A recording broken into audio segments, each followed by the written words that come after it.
اعوذ باللہ من الشیطان الرجیم بسم اللہ الرحمن الرحیم اللہم صلی علی سیدنا مولانا محمد و بارک وسلم وسلم علیہ۔ بشرا مسجد یوٹیوب چینل کے سلسلے دینی مسائل میں حاضر خدمت ہے۔ آج روزوں کے چند مسائل آپ کے سامنے پیش کریں گے۔ اللہ رب العالمین ہماری اس کاوش کو قبول فرمائے۔ اگر آپ نے ابھی تک ہمارا چینل بشرا مسجد یوٹیوب چینل سبسکرائب نہیں کیا تو فوراً سبسکرائب کریں، گھنٹی کے نشان کو بھی دبائیں تاکہ آپ کو تازہ ترین ویڈیوز باقاعدگی سے ملتے رہیں۔ روزے کے پہلا مسئلہ، کیا الٹی آنے سے روزہ ٹوٹ جاتا ہے؟ درست مسئلہ یہ ہے کہ از خود خواہ کتنی ہی الٹی آئے روزہ نہیں ٹوٹتا۔ ہاں، جان بوجھ کر مثلا انگلی وغیرہ منہ میں ڈال کر اگر قے کی تو روزہ ٹوٹ جائے گا، جبکہ روزہ دار ہونا یاد بھی ہو۔ دوسرا مسئلہ، حالت روزہ میں احتلام ہو جائے تو کیا روزہ ٹوٹ جاتا ہے؟ درست مسئلہ یہ ہے کہ حالت روزہ میں احتلام سے روزہ نہیں ٹوٹتا۔ تیسرا مسئلہ یہ، کچھ لوگ سمجھتے ہیں تھوک یا بلغم نکلنے سے روزہ ٹوٹ جائے گا یا مکروہ ہوگا، اس بنا پر وہ حالت روزہ میں بار بار تھوکتے رہتے ہیں۔ ایسا نہیں کرنا چاہیے۔ تھوک نکلنے سے، تھوک منہ میں جب تک رہے، بلغم منہ میں جب تک رہے اور منہ ہی سے اندر نکل لے، اس سے روزہ نہیں ٹوٹے گا اور تھوک نکلنے سے روزہ نہیں ٹوٹتا۔ کچھ لوگ روزے میں تیل خوشبو لگانے اور منہ زیر ناف صاف کرنے کو درست نہیں سمجھتے۔ یاد رہے، درست مسئلہ یہ کہ یہ کام روزے کی حالت میں جائز ہے۔ سرما لگانے سے بھی روزہ نہیں ٹوٹے گا، البتہ کاجل کا حکم سرمے والا نہیں، کاجل سے پرہیز کیا جائے گا۔ اگر رمضان میں سحری میں آنکھ نہ کھلے، سحری کھانا چھوٹ جائے تو روزہ ٹوٹ جائے گا یا نہیں ٹوٹے گا؟ درست مسئلہ یہ ہے، سحری روزے کے لیے شرط نہیں ہے، رات میں نیت کر لی جائے یا پھر نصف النہار یعنی دہوائے کبریٰ یعنی زوال سے پہلے نیت کر لی جائے تب بھی ٹھیک ہے، لیکن سحری کا وقت ختم ہونے کے بعد نیت کی جائے تو تین چیزیں مد نظر رکھنی پڑیں گی۔ نمبر ایک یہ کہ روزہ بند ہونے کے بعد سے نیت کرے۔ نمبر دو یہ کہ نیت کرے کہ میں روزہ بند ہونے کے وقت سے روزے سے ہوں۔ نمبر تین یہ کہ نصف النہار کے بعد نیت نہیں ہو سکتی، یعنی آدھا دن گزر گیا، یہ جاگ بھی رہا ہے، اسے پتہ بھی ہے، نیت نہیں کر رہا، سو اب اس کی نیت قابل قبول نہیں۔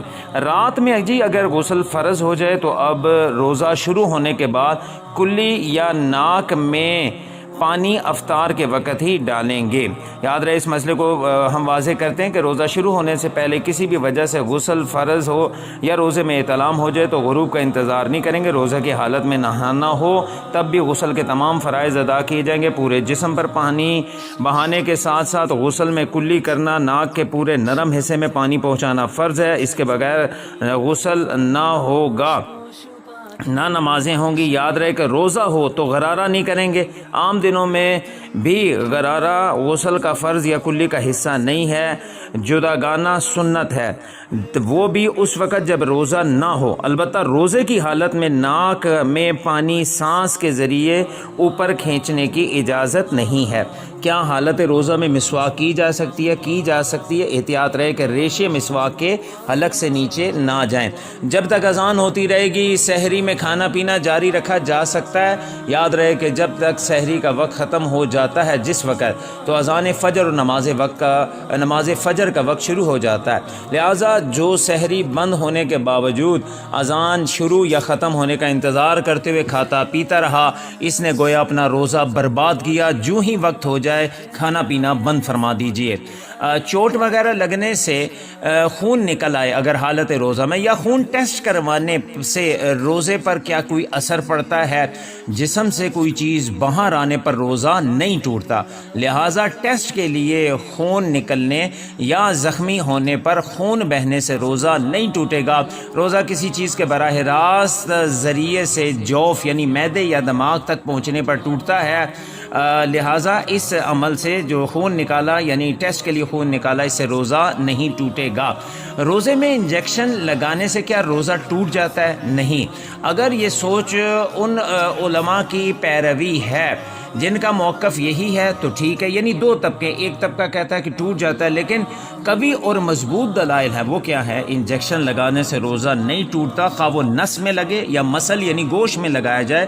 شدید ضرورت ہو تو علماء نے ڈرپ تک لگانے کی اجازت دی ہے۔ کیا روزے میں عطر یا خوشبو سونگھنے سے روزہ ٹوٹ جائے گا؟ نہیں، ایسا نہیں ٹوٹتا، روزہ خوشبو یا عطر سونگھنے سے روزہ نہیں ٹوٹتا۔ کچھ لوگ سمجھتے ہیں کہ جس دن سفر کرنا ہے اس دن روزہ چھوڑ سکتے ہیں، ایسا لازم نہیں ہے۔ حالت سفر میں شریعت نے اجازت دی ہے کہ روزہ چاہے تو رکھے چاہے تو نہ رکھے، لیکن اگر چھوڑے گا سفر کی حالت میں روزہ تو ان کی قضا بعد میں کرنی ہوگی۔ کچھ لوگ سمجھتے ہیں کہ جو مرض یا کسی اور درست عارضے یا بغیر عذر کے روزہ چھوڑ دیں تو فدیہ ہی دے دیں تو بس ٹھیک ہے، بعد میں روزہ نہ رکھیں۔ نہیں، ایسا نہیں ہے۔ روزہ کسی بیماری کی بنیاد پر ترک کیا گیا ہو یا بغیر کسی عذر کے، پہلا مرحلہ تو یہ ہے کہ اس روزے کے بدلے ایک روزہ قضا رکھے۔ فدیہ اس صورت میں صرف متبادل ہوگا جب بڑھاپے کی وجہ سے روزہ رکھنے کی قدرت ہی نہ ہو، نہ آئندہ قدرت ملنے کی امید ہو۔ ایسے شخص کو شیخ فانی کہتے ہیں۔ تو ایسے شخص کا فدیہ قبول ہے؟ محض میرے سر میں درد ہوا اور میں نے کہا میں فدیہ دے دے تو میں روزہ نہیں رکھوں گا؟ نہیں، ایسا نہیں، بلکہ مجھے اگر ایسا ہے کہ کوئی بیماری ہے اور میں اس کے بعد ٹھیک ہو جاتا ہوں الحمدللہ، تو مجھے اس روزے کی قضا دینا ہوگی، فدیہ سے کام ہی صرف نہیں چلے گا۔ کچھ لوگ سمجھتے ہیں کہ ٹوٹ پیسٹ کرنے سے روزہ ٹوٹ جاتا ہے، تو یاد رہے کہ مطلقاً تو ہر صورت میں ٹوٹ پیسٹ کرنے سے روزہ نہیں ٹوٹتا۔ ہاں، اگر ٹوٹ پیسٹ کے ذرات یا ٹیسٹ اگر وہ حلق سے نیچے اتر کے محسوس ہو رہے ہیں تو ایسا ہے کہ اس میں احتیاط کیا جائے۔ اگر ذرات حلق سے نیچے نہ بھی اتریں تب بھی روزے کی حالت میں ٹوٹ پیسٹ کرنا علماء نے مکروہ بتایا ہے۔ کچھ لوگ یہ کہتے ہیں کہ جی ہر قسم کا روزہ، خواہ وہ فرض ہو، خواہ وہ واجب ہو، نفل ہو، خواہ رمضان کا ادا یا روزہ ہو یا قضا، اس کے توڑنے سے کفارہ لازم ہوگا۔ یاد رہے کہ ہر روزہ توڑنے سے کفارہ نہیں ہے، بلکہ صرف رمضان کا ادا روزہ جان بوجھ کر توڑنے سے کفارہ لازم ہوتا ہے۔ لہٰذا کچھ صورتیں ایسی ہیں جس میں رمضان کا روزہ توڑنے سے کفارہ لازم نہیں ہے، کچھ میں کفارہ لازم ہوتا ہے، البتہ قضا کا ایک روزہ ہر صورت میں لازم ہوگا۔ کچھ لوگ سمجھتے ہیں کہ روزے کی حالت میں ٹھنڈک کے لیے نہانا یا کلی کرنا یہ روزے کو مکروہ کر دیتا ہے، ایسا نہیں ہے۔ روزے کی حالت میں ٹھنڈک حاصل کرنے کے لیے نہانا یا کلی کرنا بلکہ بدن پر گیلا کپڑا لپیٹنا بھی اجازت ہے، مکروہ نہیں ہے۔ بعض لوگ سمجھتے ہیں کہ روزہ چھوٹ جائے جب بھی 60 روزے بطور کفارے کے رکھنا ہوتے ہیں۔ یاد رہے کہ روزہ چھوڑ دینے پر صرف اس کی قضا ہے، یعنی ایک روزہ قضا کا بعد میں رکھنا ہوگا، البتہ بغیر عذر شرعی روزہ چھوڑنا سخت گناہ کا کام ہے۔ ایسی صورت میں قضا کا روزہ رکھنے کے ساتھ ساتھ توبہ بھی کرنی ہوگی۔ کچھ لوگ یہ سمجھتے ہیں کہ کلی کرتے ہوئے غلطی سے پانی حلق سے اتر جائے تو روزہ نہیں ٹوٹتا، مطلقاً ایسا سمجھنا درست نہیں۔ درست مسئلہ یہ ہے جب روزہ دار ہونا یاد ہو تو اگرچہ پانی غلطی سے حلق سے اترا ہو روزہ ٹوٹ جائے گا۔ ہاں، اگر روزہ دار ہونا ہی یاد نہ ہو تو اب اگرچہ جان بوجھ کر پانی حلق سے اتر گیا تو روزہ نہیں ٹوٹے گا۔ دوسرے لفظوں میں یوں سمجھے کہ بھول کر کھانے پینے سے روزہ نہیں ٹوٹتا، بطور خطا کھانے پینے سے روزہ ٹوٹ جاتا ہے۔ آخری مسئلہ، بعض لوگ سمجھتے ہیں حاملہ اور دودھ پلانے والی عورت پر روزہ فرض ہی نہیں ہے۔